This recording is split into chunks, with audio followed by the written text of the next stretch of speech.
그날 아침 서울의 작은 빵집 달콤한 추억에서 제빵사 김지은은 갑자기 해고 통보를 받았다. 사장은 그녀의 연인인 박민지를 목격한 후 우리 가게 이미지가 중요해. 이런 일은 용납할 수 없어 라고 소리쳤다. 지은은 아무 말 없이 가방을 챙겨 나왔지만 그 순간 그녀의 마음속에서 복수의 불꽃이 타오르기 시작했다. 지은은 28살, 어린 시절부터 빵을 만드는데 재능을 보였다. 부모님의 작은 카페에서 자라며 밀가루와 버터의 향기에 둘러싸여 살았다. 하지만 그녀의 성정체성은 가족에게도 비밀이었다. 민지와 만난 건 2년 전 대학 동창 모임에서였다. 민지는 27살, 강한 성격의 그래픽 디자이너로 지은의 부드러운 매력에 끌렸다. 둘은 조용히 사랑을 키워왔지만 사회의 시선이 두려웠다. 해고된 날 저녁, 지은은 민지의 아파트로 갔다. 나 해고됐어. 사장이 우리 봤대. 지은의 목소리는 떨렸다. 민지는 안아주며 말했다. 괜찮아. 다른 일자리 찾자. 하지만 우리 숨겨야 할까? 지은은 고개를 저었다. 아니, 이제 숨기지 않을 거야. 하지만 어떻게? 그날 밤 둘은 긴 대화를 나눴다. 지은의 마음속 충돌이 시작됐다. 가족에게 커밍아웃할까? 사회의 비난을 감수할까? 다음 날 지은은 부모님 집으로 갔다. 아버지는 보수적인 공무원, 어머니는 전업주부였다. 지은아, 왜 갑자기 왔어? 어머니가 물었다. 지은은 망설이다 말했다. 엄마, 아빠. 나 여자를 좋아해. 침묵이 흘렀다. 아버지는 얼굴이 붉어지며 그런 소리 하지 마. 우리 집안 체면이 뭐가 돼? 라고 소리쳤다. 어머니는 울며 내가 왜 그래? 정상적으로 살면 안 돼. 지은은 가슴이 찢어지는 듯 했다. 가족의 반대는 예상했지만 이토록 아팠다. 지은은 빵집을 떠난 후 실업 상태에서 고민했다. 민지는 지지를 보냈지만 그녀 자신도 직장에서의 압력을 느꼈다. 내 동료들이 수군거려. 내가 해고된 소문이 퍼졌어. 민지가 말했다. 지은은 분노가 치밀었다. 왜 사랑 때문에 일자리를 잃어야 하나? 사회의 정형화된 틀 속에서 그녀들의 사랑은 죄악처럼 취급됐다. 지은은 은행에 가서 저축을 확인했다. 몇 년간 모은 돈이 있었다. 이 돈으로 뭘 할까? 그녀는 생각했다. 한편 빵집 사장은 지은의 해고를 정당화하며 새로운 제빵사를 고용했다. 하지만 지은의 빵 맛을 따라올 수 없었다. 손님들이 줄어들기 시작했다. 사장은 불안해졌다. 지은은 이 소식을 듣고 미소 지었다. 기회가 왔어. 그녀는 민지에게 말했다. 빵집을 사들일 거야. 민지는 놀랐다. 어떻게? 돈이 부족할 텐데. 지은은 대출을 알아봤다. 은행원은 사업 계획이 탄탄해요. 승인될 수 있어요. 라고 말했다. 지은의 내적 갈등이 깊어졌다. 복수인가? 아니면 단순한 사업인가? 가족의 반대가 머릿속을 맴돌았다. 아빠가 알면 더 화낼 텐데. 하지만 그녀는 결심했다. 민지와 함께라면 할 수 있다. 둘은 밤늦게까지 계획을 세웠다.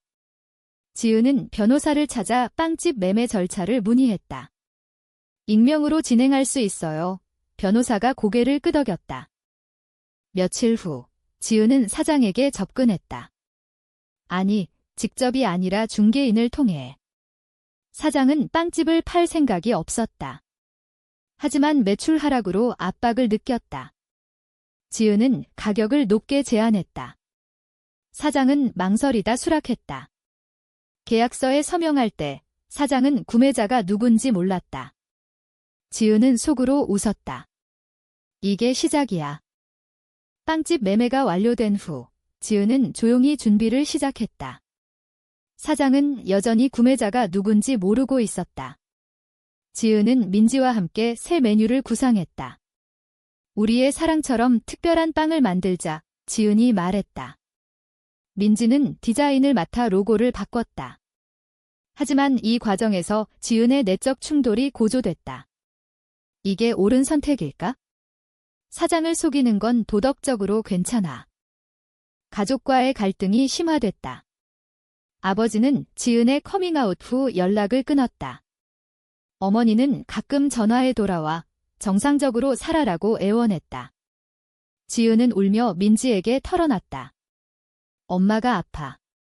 나 때문에 민지는 안아주며 내가 행복해야 가족도 이해할 거야 라고 위로했다. 하지만 민지 자신도 부모님에게 숨기고 있었다. 그녀의 어머니는 민지야, 남자친구는 없어? 라고 자주 물었다.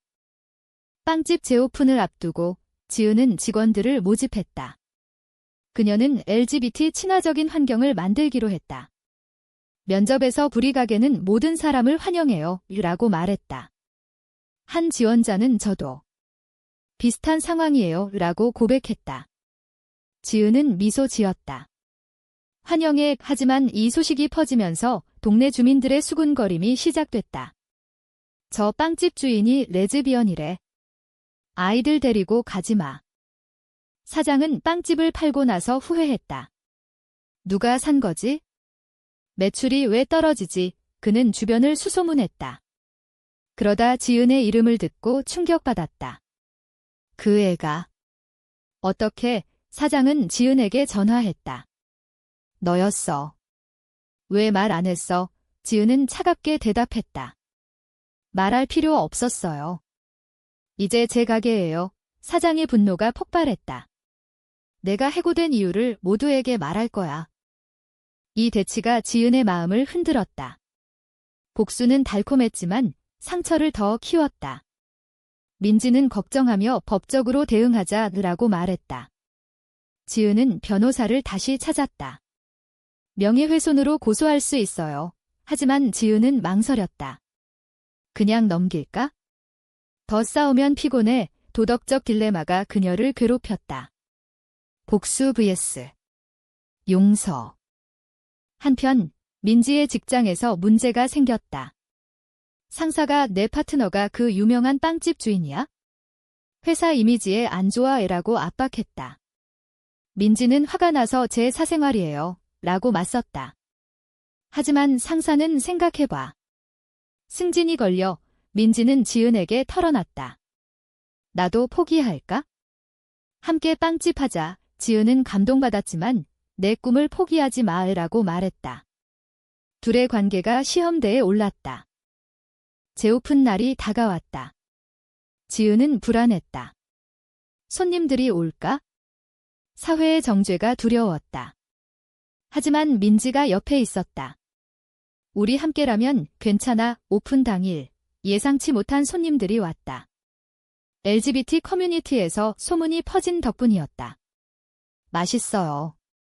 응원해요. 한 손님이 말했다. 지은의 눈에 눈물이 고였다. 그러나 사장의 반격이 시작됐다. 그는 SNS에 전 주인이 레즈비언 해고 이후 가게 이미지를 망침시라고 올렸다. 댓글 폭탄이 쏟아졌다. 지은은 충격받았다. 이게 끝이 아니야. 그녀는 생각했다. 가족에게도 소식이 전해졌다. 아버지가 찾아왔다. 지은아, 그만해. 집으로 와. 이지은은 대답했다.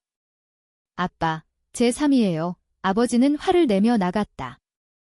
SNS 스캔들이 터진 후 지은의 빵집은 양극화됐다.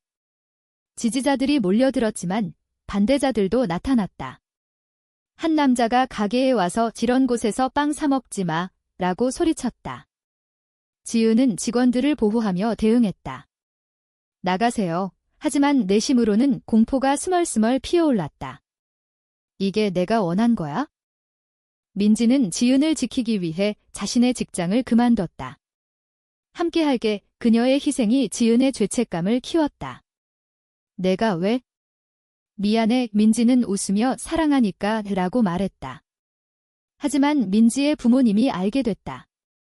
어머니가 울며 민지야, 왜 여자랑 결혼은? 민지는 덤마, 이게 제 행복이에요 라고 대답했다. 부모님의 거부가 둘의 관계에 균열을 냈다. 지은은 커뮤니티 모임에 참석했다. 다른 레즈비언 여성들이 내 이야기 들었어. 용감해라고 격려했다. 하지만 한 여성이 가족을 버리는 건 옳지 않아 라고 지적했다. 지은의 도덕적 갈등이 깊어졌다. 사랑 vs 가족. 그녀는 밤에 민지에게 물었다. 우리가 잘못한 걸까? 민지는 아니, 사회가 잘못됐어 라고 말했다. 사장의 명예훼손 소송이 시작됐다. 법정에서 지은은 증언했다. 저는 사랑 때문에 해고됐어요.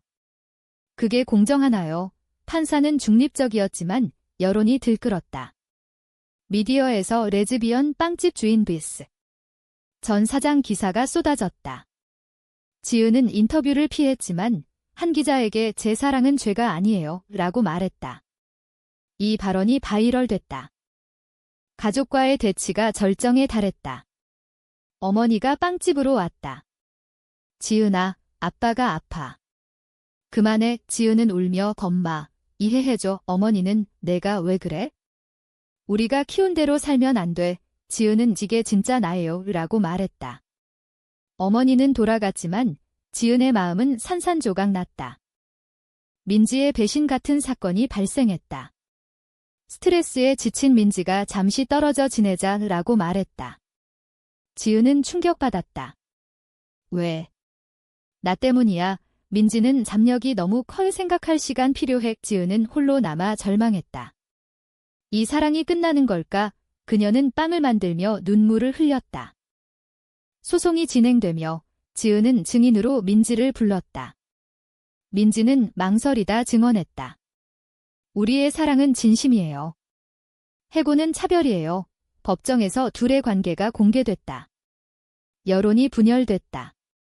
지지 댓글이 늘었지만 혐오 댓글도 쏟아졌다. 지은은 SNS를 끊었다. 이게 대가야. 재판 중간 아버지가 지은을 찾아왔다. 내가 왜 이렇게 고집부려? 지은은 아빠, 제 행복을 인정해줘. 아버지는 사회가 안 받아줘 라고 말했다. 하지만 지은의 눈물에 흔들렸다. 생각해볼게. 아버지가 물러났다. 작은 희망이 생겼다. 민지와의 화해가 다가왔다. 민지가 돌아와 미안해. 내가 필요해 라고 말했다. 둘은 포옹했다. 하지만 상처가 남았다. 지은은 다시 배신하지 마 라고 속으로 생각했다. 고조되는 긴장 속에서 지은의 각성이 시작됐다. 이 싸움을 이겨야 해. 소송이 절정에 달했다. 사장의 변호사가 지은 씨의 성향이 가게 이미지를 해쳤다 라고 주장했다. 지은의 변호사는 차별금지법 위반이라고 반박했다. 법정 밖에서 시위가 벌어졌다. LGBT 단체가 평등을 위해 라고 외쳤다. 지은은 피곤했지만 버텼다. 이게 내 선택의 대가야? 민지와의 관계가 회복됐지만 새로운 갈등이 생겼다. 민지의 어머니가 민지야, 그만둬. 내 인생 망쳐 라고 압박했다. 민지는 엄마, 제 선택이에요 라고 맞섰다. 하지만 어머니의 건강이 악화됐다. 민지는 죄책감에 시달렸다. 나 때문에. 지은은 위로했지만 자신의 가족 문제도 있었다. 아버지가 다시 왔다. 지은아, 재판 그만두자. 가족으로 돌아와. 지은은 아빠, 이게 제 싸움이에요. 아버지는 내 엄마가 울어. 지은의 마음이 흔들렸다. 가족을 포기할까? 하지만 민지가 내가 행복해야 해라고 말했다. 지은은 결심했다. 계속할게. 재판에서 지은이 승소했다. 판사는 해고는 부당하다라고 판결했다. 사장은 벌금을 물고 사과했다. 지은은 기뻤지만 피로가 쌓였다. 이겼지만 잃은 게 많아. 미디어에서 영웅으로 떠올랐지만 사생활이 공개됐다. 동네에서 시선이 느껴졌다. 승리 후 빵집 매출이 폭발했다. 지지자들이 몰려들었다. 지은은 새 메뉴를 출시하며 사랑의 빵시라고 이름 지었다. 민지와 함께 운영하며 행복을 느꼈다. 하지만 내적 상처가 아물지 않았다. 이 사랑이 같이 있었을까? 밤마다 자문했다. 가족 화해의 조짐이 보였다. 어머니가 빵을 사러 왔다. 맛있네, 지은은 엄마. 감사해. 어머니는 아직 이해 못해 하지만 내가 행복하면 작은 진전이었다. 아버지도 전화해 잘 지내? 라고 물었다. 지은의 눈물이 흘렀다. 그러나 새로운 배신이 왔다. 한 직원이 사장의 스파이였다. 매출 정보를 넘겼어. 이 지은은 분노했다. 왜? 직원은 돈 때문에. 지은은 해고하며 신뢰를 배신한 대가야. 이 사건이 그녀를 더 강하게 만들었다. 민지와의 깊은 대화가 이어졌다. 우리 결혼할까? 민지가 제안했다. 지은은 한국에서 가능해. 민지는 상징적으로 둘은 약속했다. 하지만 사회의 벽이 여전했다. 언젠가 바뀔 거야. 승소 후 1년, 빵집은 성공했다. 지은과 민지는 함께 살았다. 하지만 상처가 완전히 사라지지 않았다. 지은은 상담을 받기 시작했다. 내 마음의 갈등을 풀어야 해. 민지도 동참했다. 둘의 관계가 더 깊어졌다. 가족과의 화해가 완성됐다. 아버지가 빵집에 와서 미안해. 내 선택을 인정할게 라고 말했다. 지은은 울며 안겼다. 어머니도 행복해라 라고 축복했다. 민지의 부모님도 서서히 받아들였다. 시간이 필요했어. 사회적으로 지은은 롤모델이 됐다. 강연 요청이 왔다. 제 이야기를 공유할게요. 그녀는 말했다. 사랑은 자유예요. 하지만 여전히 혐오가 있었다. 한 번은 가게 유리가 깨졌다. 지은은 포기하지 않을 거야 라고 다짐했다. 민지와의 삶이 안정됐다. 둘은 여행을 갔다. 제주도에서 영원히 함께하자 라고 맹세했다. 지은의 내적 평화가 찾아왔다. 모든 고통이 같이 있었어. 그러나 마지막 충돌이 왔다. 사장이 다시 나타났다. 내가 이겼지만 내 인생 망쳤어. 지은은 당신 선택의 결과요 라고 말했다. 사장은 사라졌다. 지은은 용서할까 고민했다. 이야기의 끝에서 지은은 창밖을 보며 생각했다. 모든 선택, 대가, 각성. 그녀의 삶은 변했다. 사랑 때문에 모든 걸 잃을 뻔한 선택이 결국 옳았을까?